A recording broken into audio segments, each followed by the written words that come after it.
নমস্কাৰ মই জালুকবাৰী সমষ্টিৰ কামৰূপ জিলাৰ উত্তৰ গুৱাহাটীৰ হওঁ মই 2012 চনৰ টেট উত্তীৰ্ণ হৈছিলোঁ উচ্চ প্ৰাথমিক পৰ্যায়ত আৰু তেতিয়াৰ পৰা আজিলৈকে নিযুক্তিৰ পৰা বঞ্চিত এগৰাকী দুৰ্ভগীয়া বুলি ক'ব পাৰি আৰু সেই উদ্দেশ্যে মই কথাখিনি আলোচনা কৰাৰ উদ্দেশ্যে এই ভিডিঅ'টো মই বনাইছোঁ খুব স্পৰ্শকাতৰ বিষয় সকলোৱে ভিডিঅ'টো চাব প্ৰথমৰ পৰা শেষলৈ আৰু আপোনালোকৰ ওচৰত মই অনুৰোধ জনাম আপোনালোকে ভিডিঅ'টো অনুগ্ৰহ কৰি শ্বেয়াৰ কৰিব লাইক কৰিব সকলোৱে যাতে ভিডিঅ'টো চাবলৈ পাৰে যোৱাকালি এটা খুব সুন্দৰ খবৰ পাইছিলোঁ আমাৰ কেন্দ্ৰীয় মন্ত্ৰী ৰমেশ পোখৰিয়াল ডাঙৰীয়াই এটা সুন্দৰ আৰু সুখবৰ আমাৰ শিক্ষিত নিবনুৱা টেট উত্তীৰ্ণ প্ৰাৰ্থীসকলৰ কাৰণে এৰি দিছিল নিউজটো আমি সকলোৱে গম পাইছোঁ যে এগৰাকী প্ৰাৰ্থী যদি এবাৰ টেটত উত্তীৰ্ণ হয় তেন্তে সেই টেটৰ চাৰ্টিফিকেটখনৰ ম্যাদ লাইফ টাইম থাকিব বুলি তেখেতে যোৱাকালি ঘোষণা কৰিছে ম্যাদ উকলি নাযায় সেই সম্পৰ্কে মই দুটামান কথা ক'ম মই 2012 চনত টেট উত্তীৰ্ণ হৈছিলোঁ আমাৰ চাৰ্টিফিকেটৰ ম্যাদ উকলি যোৱা বুলি এটা ঢৌ উঠিছিল কিন্তু সৌভাগ্যবশতঃ যোৱাকালি তেখেতে যিটো নিউজ আমাৰ কাৰণে উলিয়াই দিলে সঁচাকৈ এইটো সুখৰ খবৰ কিন্তু এই সুখৰ খবৰখিনি আৰু সুখৰ হ'ব যদিহে মই কোৱা কথাকেইটা অকণমান আমাৰ ক্ষেত্ৰত তেখেতসকলে সুদৃষ্টিৰে চায় প্ৰথম কথাটো হৈছে 2012 চনত এতিয়াৰ মুখ্যমন্ত্ৰী মাননীয় হিমন্ত বিশ্ব শৰ্মা ডাঙৰীয়া তেতিয়া শিক্ষামন্ত্ৰী আছিল আৰু তেখেতৰ নেতৃত্বত আমাৰ অসমত সৰ্বপ্ৰথমবাৰৰ বাবে এটা সুন্দৰ দিন আনিছিল শিক্ষা বিভাগত যে টেটৰ দৰে এটা পৰীক্ষা নিকা আৰু স্বচ্ছতাৰে তেখেতে পাতিছিল যাক আমি শিক্ষক যোগ্যতা নিৰূপণ পৰীক্ষা বুলি কওঁ আৰু সেই পৰীক্ষাটোত আমাৰ অসমৰ ইমূৰ সিমূৰৰ পৰা 1,52,000 শিক্ষাৰ্থীয়ে পৰীক্ষাটোত অৱতীৰ্ণ হৈছিল আৰু তাত আমি 50,000 শিক্ষাৰ্থীয়ে উত্তীৰ্ণ হ'বলৈ সক্ষম হৈছিলোঁ উচ্চ প্ৰাথমিক আৰু নিম্ন প্ৰাথমিক পৰ্যায়ত সেই সময়খিনিত বহুতে আবেদন কৰিলে শিক্ষামন্ত্ৰী ডাঙৰীয়াই বহুতকে নিযুক্তি দিলে পৰ্যায়ক্ৰমে কিন্তু আমি সেই অধিক সংখ্যক নিযুক্তিৰ পৰা আমি আজি ডেটলৈ আমি খুব বেছি 600-700 মান টেট বঞ্চিত প্ৰাৰ্থী আমি বঞ্চিত হৈ আছোঁ আজিও থাকিলেও বঞ্চিত হয় এতিয়া মই দুটামান কথা ক'ম যে চৰকাৰে যিটো 1 লাখ চাকৰিৰ আঁচনি হাতত লৈছে মই যিখিনি গম পাইছোঁ অধিক সংখ্যক নিযুক্তি শিক্ষা বিভাগতে হ'ব সেই সম্পৰ্কে মই ক'ম যে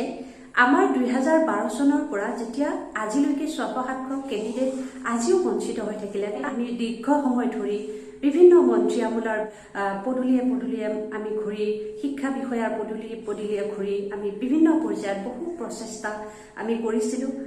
কিন্তু আজিলৈ আমি সক্ষম নহলোঁ আমি নিযুক্তিৰ পৰা বঞ্চিত হৈয়ে থাকিলোঁ আজিলৈকে কাৰণ একেটাই যে সেই আবেদনখনত কোনো ধৰণৰ গাইডলাইন এনেকুৱা নাছিলে যে যিসকলে কৰি থকাসকলে পুনৰ আবেদন কৰিব নোৱাৰে তেনেকুৱা এটা যদি গাইডলাইন আমাৰ কাৰণে উলিয়াই দিলেহেঁতেন আমি নিশ্চয় চাকৰি কেতিয়াবাই পালোহেঁতেন কিন্তু তেনেকুৱা গাইডলাইন নাই যাৰ বাবে এপ্লাই যিসকলে চাকৰি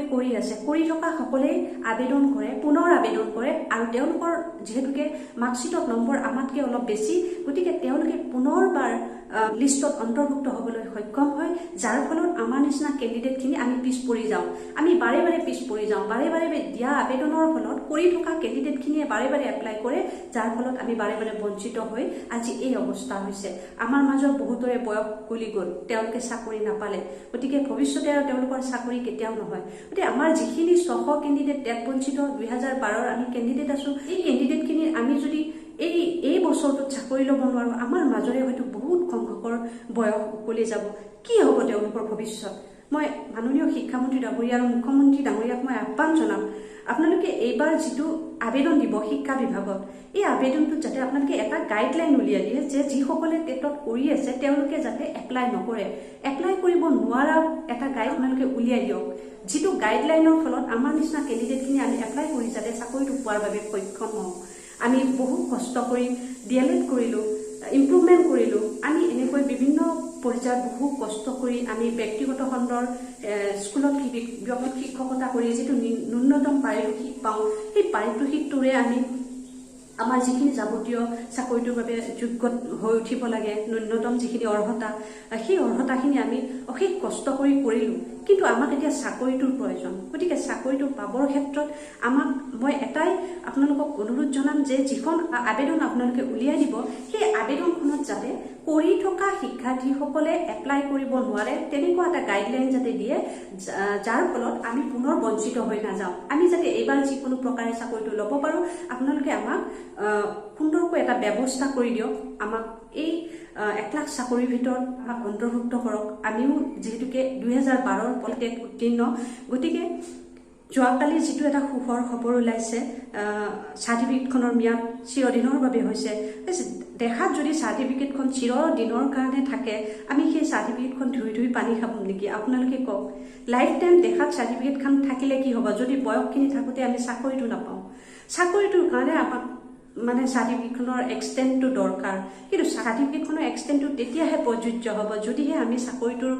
পোৱাত সহায় হয়। যদি আমি চাকৰিটোৱে নাপাওঁ, আমাৰ বয়স উকলি যায়, শেষ হৈ যায়, আমাৰ চাৰ্টিফিকেটখন চিৰজীৱন আমাৰ লগত এক্সটেণ্ড কৰি থৈ দিলে আমাৰ কি হ'ব আপোনালোকে কওক। আমি ভাল পাইছোঁ চাৰ্টিফিকেটখন ম্যাদটো বঢ়াই দিছে, বহুত ভাল খবৰ, সুখৰ খবৰ এইটো এজন নিবনুৱাৰ কাৰণে। কিন্তু সেই খবৰটো যাতে আৰু বেছি আমাৰ কাৰণে বেছি আনন্দদায়ক হয়, সেইকাৰণে আপোনালোকে পৰৱৰ্তী পৰ্যায়ত আমাৰ যিখিনি 2012 চনৰ টেট বঞ্চিত প্ৰাৰ্থী আছে, এইসকলক আপোনালোকে এবাৰ দয়াৰ চকুৰে চাওক। মই বাৰে বাৰে আপোনালোকক অনুৰোধ কৰিছোঁ, এই বছৰ 2021 চনত যাতে যিকোনো প্ৰকাৰে ফিক্স পে দি হ'লেও আপোনালোকৰ চৰকাৰী যিখিনি আঁচনি আছে ষ্টেট পুলত ৰাখি হ'লেও কিবা এটা ব্যৱস্থা কৰি আমাক যাতে আপোনালোকে ৰক্ষা কৰে, আমাৰ জীৱন বচাই দিয়ে। আপোনালোকক মই কৰজোৰে প্ৰাৰ্থনা জনাইছোঁ সমূহ প্ৰাৰ্থীৰ হৈ। গতিকে মই আমাৰ মাননীয় শিক্ষামন্ত্ৰী ৰণোজ পেগু ডাঙৰীয়া ছাৰ, লগতে মন্ত্ৰী জালুকবাৰী সমষ্টিৰ, মই জালুকবাৰীৰে হয়, জালুকবাৰী সমষ্টিৰ আমাৰ মুখ্যমন্ত্ৰী হিমন্ত বিশ্ব শৰ্মা ডাঙৰীয়া, তেখেতে আমাৰ বিষয়ে কমপ্লিটলি গোটেইখিনি কথা জানে যে 2012 চনত আমি তেখেতে পাতা টেটত উত্তীৰ্ণ হৈ আমি তেখেতকো বহুবাৰ লগ কৰিছিলোঁ, বহু সময় তেখেতৰ ওচৰত গৈছিলোঁ, বিষয়টো আলোচনা কৰিছিলোঁ। ইলেকশ্যনৰ আগতো আমি আনকি কেইবাজন কেণ্ডিডেটে লগ লাগি আমি তেওঁক লগ কৰিব গৈছিলোঁ। তেখেতে চাৰ্টিফিকেটৰ ম্যাদটো এক্সটেণ্ড কৰা নাই বুলি কৈছিল। গতিকে 2012 চনত যিখিনি টেট উত্তীৰ্ণ শিক্ষাৰ্থী আজিও বঞ্চিত হৈ থাকিল, এই বঞ্চিত বেছি নাই, আমাৰ 600 মান কেণ্ডিডেট আছে। এই 600 কেণ্ডিডেটৰ আমাৰ বয়স, ইয়াৰ ভিতৰত বঞ্চিত বহু সংখ্যক আছিল, আমাৰ 1500 মান কেণ্ডিডেট আছিল। 1500 কেণ্ডিডেটৰ আমাৰ মাজৰ কিছু সতীৰ্থৰ যোৱা সময়ছোৱাত নিযুক্তি হ'ল আৰু কিছু সংখ্যকৰ বয়স উকলি গ'ল। অতি দুখৰ খবৰ, অতি দুৰ্ভাগ্যজনক কথা, তেওঁলোকৰ চাকৰি আজিলৈকে নহ'ল। কিন্তু মই ইয়াৰ মাজতে ক'ম, আমাৰ যি 600 কেণ্ডিডেট আছে, 600 কেণ্ডিডেটৰ ভিতৰত কিছু সংখ্যকৰ বয়স এতিয়া যাওঁ। এই বছৰত 2021 চনত যদি তেওঁলোকে টেটৰ এই চাকৰিটো ল'ব নোৱাৰে, তেওঁলোকে হয়তো আৰু জীৱনত কোনোদিনেই চাকৰি নাপায়। তেওঁলোকে চিৰদিনৰ বাবে চাকৰি হেৰুৱাব লাগিব। যিটো আমাৰ চাৰ্টিফিকেটখনৰ ভেলিডিটি এক্সটেণ্ড কৰাৰ কথা যোৱাকালি ঘোষণা হৈ গৈছে, এইটো আমাৰ কাৰণে অতি সুখবৰ। কিন্তু এই সুখবৰটোৰ লগত আমাৰ যিখিনি নিযুক্তি বঞ্চিত 2012ৰ প্ৰাৰ্থী আছে, এইসকলক যদি এই 2021 চনত 1 লাখ আঁচনিৰ ভিতৰত অন্তৰ্ভুক্ত কৰি আমাক নিযুক্তি দিয়াৰ ব্যৱস্থা কৰে, মই তাৰ কাৰণে হাত জোৰ কৰিছোঁ। আমাৰ ভৱিষ্যত ধ্বংস হ'বলৈ নিদিব। আমাৰ এই নিযুক্তি বঞ্চিত শিক্ষাৰ্থীখিনিক জীৱনটো বচাওক আপোনালোকে। এই 2021 চনত যদি আমাৰ এইখিনিৰ মাজত যদি চাকৰি ল'ব নোৱাৰে, তেন্তে আমাৰ বয়স বহুতৰে উকলি যাব। 2021 চনৰ পিছত তেওঁলোক আৰু চাকৰিৰ বাবে ধৰি দিয়া বয়স, এই বয়সখিনি হয়তো আৰু নাথাকিব। গতিকে আমাক আপুনি বচাওক, আমাৰ ভৱিষ্যত আপোনাৰ হাতত। আপুনি আমাৰ জীৱন ধ্বংস হোৱাৰ পৰা আপুনি আমাক উদ্ধাৰ কৰাওক। মই এইটো কৰজোৰে বিনম্ৰ অনুৰোধ মাননীয় শিক্ষামন্ত্ৰী ডাঙৰীয়া, লগতে মুখ্যমন্ত্ৰী ডাঙৰীয়ালৈ। কোনে বুজিব আমাৰ মৰ্মবেদনা? বিগত সময়ছোৱাত আমি বহু লাঞ্ছনা বাঞ্ছনাৰ বলি হৈ আহিছোঁ, মানসিক হতাশাত ভুগি আহিছোঁ। আমি ওলাব নোৱাৰোঁ। চৌপাশৰ মানুহে আমাক প্ৰশ্ন কৰে, 2012 চনতে টেট উত্তীৰ্ণ হৈ আমি চাকৰিটো কিয় নাপালোঁ, কিয় পাবলৈ সক্ষম নহ'লোঁ? আমি কি টেট উত্তীৰ্ণ হোৱা নাছিলোঁ নেকি? আমাক আঙুলি টোৱাই, আমাৰ আত্মীয় স্বজনৰ ওচৰত আমি যাবলৈ এৰি দিলোঁ। আমি মানুহৰ ওচৰত ওলাবলৈ অকণমান লাজ পোৱা হ'লোঁ। এতিয়া আমাক সকলোৱে প্ৰশ্ন কৰে যে অসম চৰকাৰে শিক্ষা বিভাগত ইমান নিযুক্তি দি আছে, আপোনালোকৰ চাকৰিবিলাক কিয় নহ'ল? আপোনালোকে পাছেই কৰা নাই নেকি? আপোনালোকে চাগে ফেইল কৰিছিলে? এনেকুৱা বহু প্ৰশ্নৰ আমি সন্মুখীন হওঁ, যিবিলাক উত্তৰ দিবলৈ আমাৰ হাতত নাই। আমি কন্দাৰ বাহিৰে অন্য উপায় নাই, এনেকুৱা অৱস্থা হৈছে। গতিকে আপোনাৰ ঠাইত থিয় হৈ এবাৰ অনুভৱ কৰিব শিক্ষামন্ত্ৰী ডাঙৰীয়া কোনোবা এটা আঁচনিত আপোনালোক আমাক মানে সুব্যৱস্থা কৰি চাকৰিটো পোৱাত সহায় কৰক বা আপোনালোকক মোক কোৱাৰ ভাষা নাই মই অকল মোৰ কাৰণেই কোৱা নাই আমাৰ 2012 চনৰ যিমানখিনি বঞ্চিত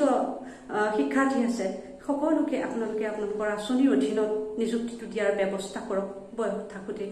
ইয়াৰ মাজত মই আৰু এটা কথা ক'ম বিভিন্ন সময়ছোৱাত আমাৰ সতীৰ্থসকলে বহুত লাঞ্ছনাৰ বাঞ্ছনাৰ বলি হৈছিল বিভিন্ন আন্দোলন কৰিছিল ধৰ্ণা কৰিছিল আপোনালোকে স্ক্ৰীণত দেখিব এখেতসকলক পুলিচে কোবাইছিল কিমান পুলিচৰ কোব খাই লাঠি চালনা হোৱাৰ পিছতো সেইসকল দাদা আজি নিবনুৱা হৈয়ে থাকিল নাপালে তেওঁলোকে চাকৰি তেওঁলোকৰ বয়সটো উকলি গ'ল গতিকে কি হ'ব তেওঁলোকৰ ভৱিষ্যত এটা সময়ত বহু লাঞ্ছনা বাঞ্ছনাৰ বলি হৈ আমি বঞ্চিত হৈ থাকিলোঁ গতিকে মই কৰজোৰে প্ৰাৰ্থনা জনাম যে এই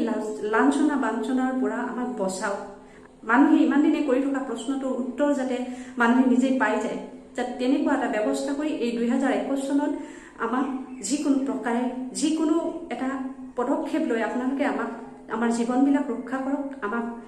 নিযুক্তিটো পোৱাত সহায় কৰক আমাৰ পৰিয়ালটোক সহায় কৰক আমাৰ জীৱনটো ৰক্ষা কৰক আৰু সমূহ প্ৰাৰ্থীৰ ভৱিষ্যতবিলাক বচাই দিয়ক মই এইটোৱে কৰজোৰে প্ৰাৰ্থনা জনাইছোঁ আপোনালোকৰ ওচৰত বিনম্ৰ অনুৰোধ শেষত মই এই ভিডিঅ'টো চাই থকা সকলোলৈ এটা প্ৰাৰ্থনা জনাম অনুৰোধ জনাম আপোনালোকে এই ভিডিঅ'টো শ্বেয়াৰ কৰক যাতে সকলোৱে চাব পাৰে আমাৰ বিষয়টো স্পৰ্শকাতৰ বিষয় এই বিষয়টো যাতে মুখ্যমন্ত্ৰী শিক্ষামন্ত্ৰীৰ হাতত পৰে তেওঁলোকৰ দৃষ্টিগোচৰ হয় আৰু যাতে আমাৰ ওপৰত এটা সুব্যৱস্থা ল'ব আপোনালোকৰ এটা শ্বেয়াৰে আমাৰ ভৱিষ্যতবিলাক বচোৱাত সহায় হ'ব পাৰে তেন্তে আপুনি নকৰিবনে এই শ্বেয়াৰটো